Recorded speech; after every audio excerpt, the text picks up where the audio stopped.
Cette actualité vous est présentée en collaboration avec Cryptost Research. Ayez un temps d'avance sur le marché crypto en rejoignant notre communauté premium.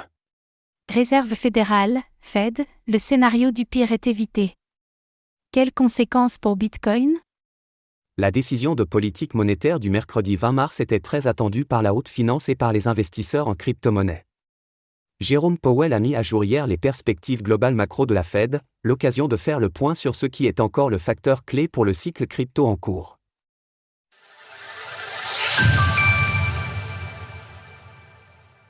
L'enjeu du timing et du nombre de baisses de taux de la Fed cette année.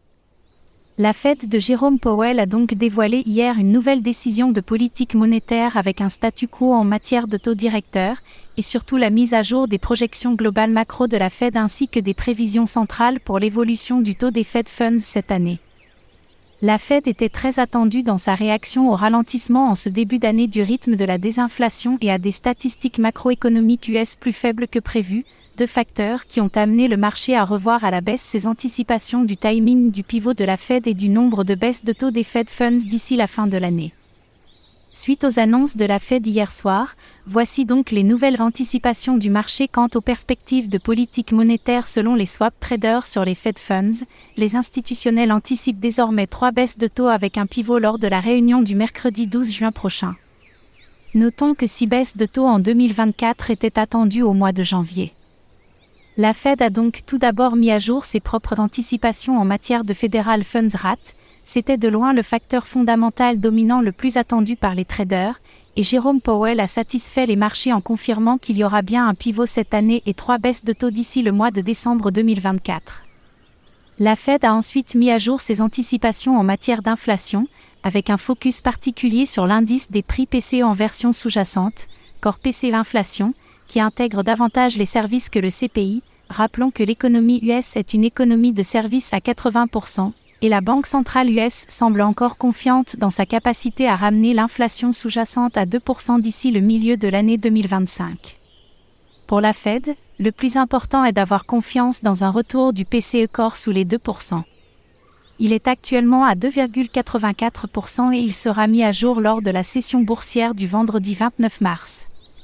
Il est impératif pour la Fed que cette désinflation ne soit pas forgée sur une récession économique, c'est-à-dire que le taux de chômage à long terme ne dépasse pas 4,1% de la population active. Pour le cycle haussier du marché crypto, ce combo de la désinflation avec le soft landing économique est au moins aussi important que le halving pour permettre de développer davantage la dynamique haussière des prix de crypto. La macro US et la politique monétaire de la Fed doivent donc demeurer centrales dans l'analyse des tendances crypto. Bitcoin est toujours dans la construction de sa vague 4 sur le plan technique. La volatilité a fait son grand retour après que le cours du Bitcoin se soit présenté à son record historique, ATH, du mois de novembre 2021. Jamais dans son histoire le patron n'avait rejoint son ATH plusieurs semaines avant le halving. Conjugué à un excès haussier de momentum, le marché se devait d'entrer dans une séquence de correction.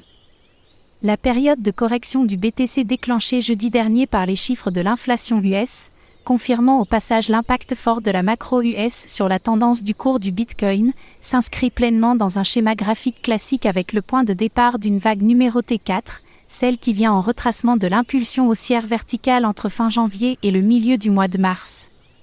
Vous souhaitez avoir chaque matin l'avis de trading de Vincent Gann sur le Bitcoin ainsi que ses meilleures configurations sur altcoins, alors rejoignez le service professionnel Cryptost Research. Satisfait ou remboursé pendant 15 jours, alors n'hésitez plus.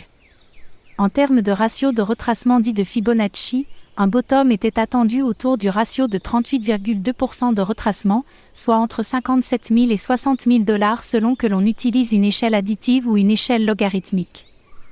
Le cours du Bitcoin a effectivement rebondi hier sur les 60 000 $ US, il faut donc désormais franchir une résistance pour relancer la dynamique haussière.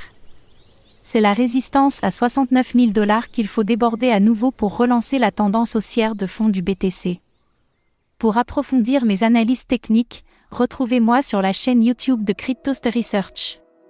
Retrouvez des analyses techniques de Vincent Gann sur Cryptost Research, l'endroit idéal pour réussir vos investissements en crypto-monnaie.